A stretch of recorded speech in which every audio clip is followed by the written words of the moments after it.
STEM lab teacher. Now, I didn't say science lab teacher because I am not just teaching you science this year. We're going to do science, but STEM actually stands for science, technology, engineering, and math.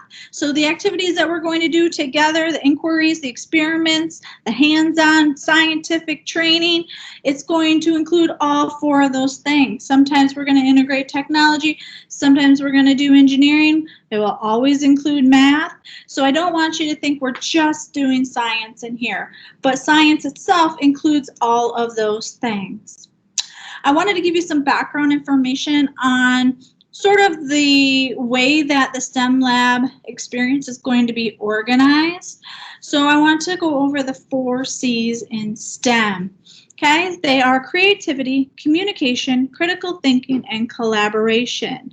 In order to have a successful year in STEM lab, we need to be able to use all 4 of those things. So I want to go over each one closely and tell you what it means, and then I'm going to show you how this applies to the STEM work that we're going to do in class. Okay, scientists, the first one we're going to talk about is creativity. That means trying new approaches to get things done. So if you are given a problem to solve, you need to use outside of the box thinking, come up with solutions maybe you've never tried before, get creative, use materials in a way they've never been used before, and that's what we mean when we talk about creativity and STEM. The second one, this one is communication. Communication between scientists is so important. Okay, most of the new inventions and medicines and things that we're coming up with now would not happen without collaboration. It cannot just be one person doing all of the work. So the ability to transmit your ideas, to share your ideas, brainstorm with others, get ideas from other people. Okay, without communication, we would not get anywhere in STEM. All right, and then the third one, critical thinking. Now this one is very important. This doesn't just mean thinking harder. Okay, it's the ability to make decisions and solve problems. So if you're given a problem, you don't know the answer right away. This is very common in STEM. However, if you think about it in a new way, you find ways to challenge yourself, to research that problem, to ask other people what they think, to think about it in new ways from different perspectives, then you're going to be successful in critical thinking. So you're thinking about the problem in new and different ways.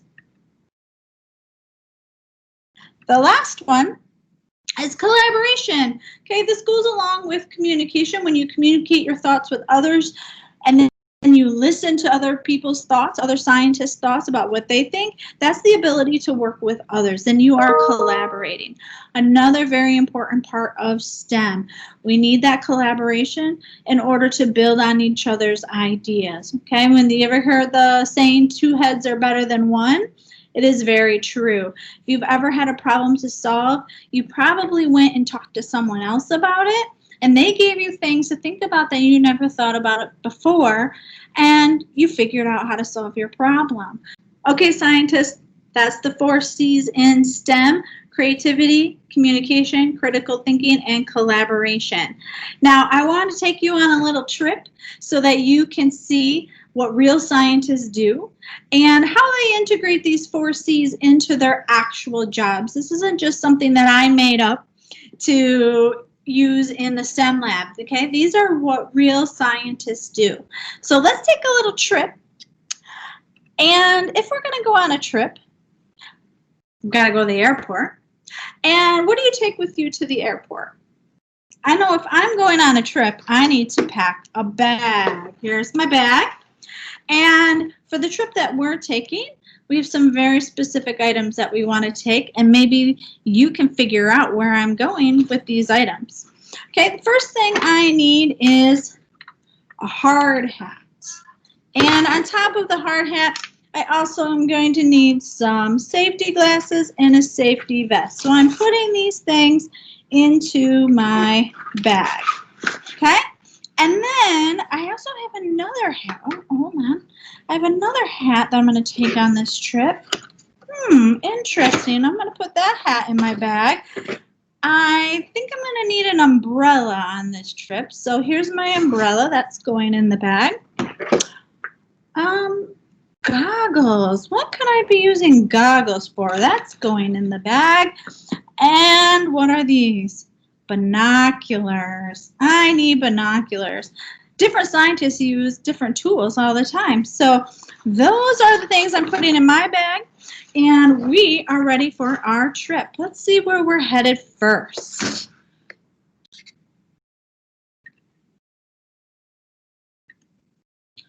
Whoa, what do I need here? I don't need these. Put those back in my bag.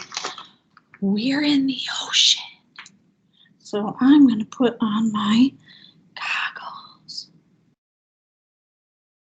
The scientist in there is called an oceanographer. An oceanographer is someone who studies the plant life and the animal life that is deep in the ocean. And this scientist in particular is a deep sea diver oceanographer. So this oceanographer is going to study these fish that are really deep down in the ocean. And we're going to use our 4 C's, our creativity, to find out where these animals are living and figure out what they need to survive. We're going to communicate the information that we discover.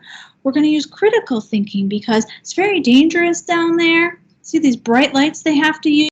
There's no light in the ocean, and they have to collaborate. They have to work together. Someone may be in that submarine studying the animals that they see. Some of them might be studying the plant life.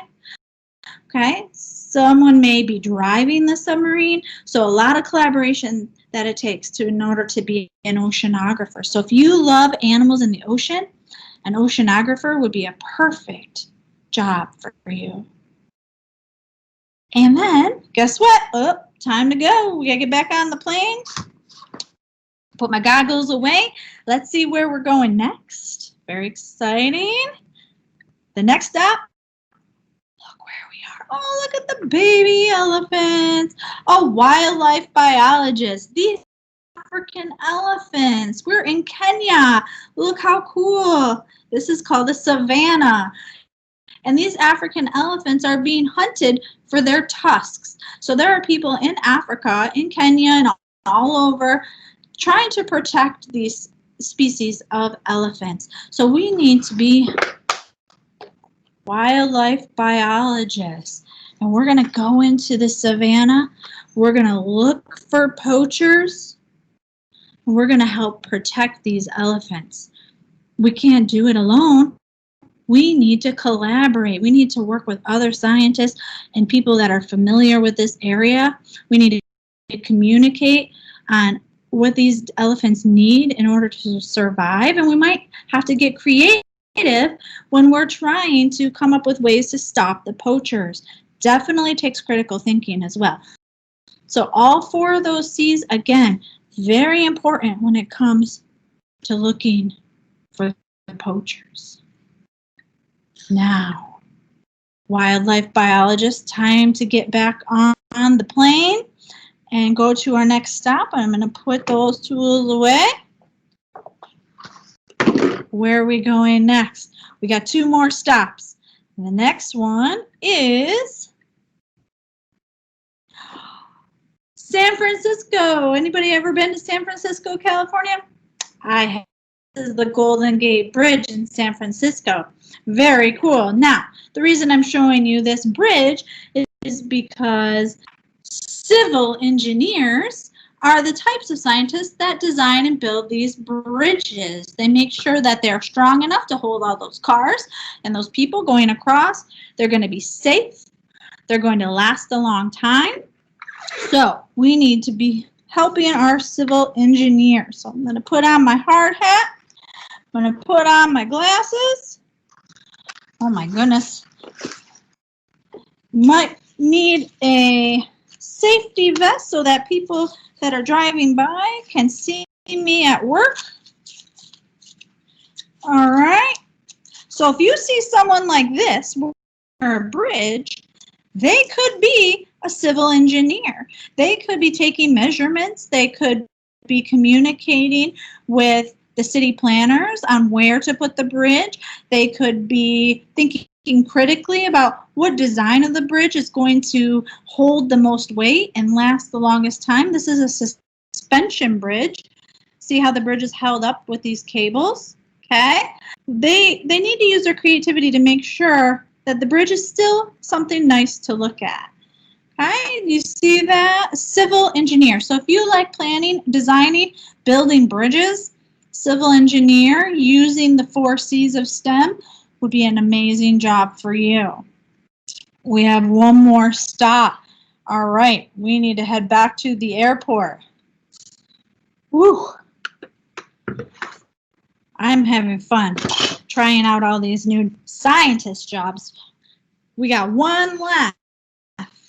This one is probably one of my favorites. Let me put that back in my bag.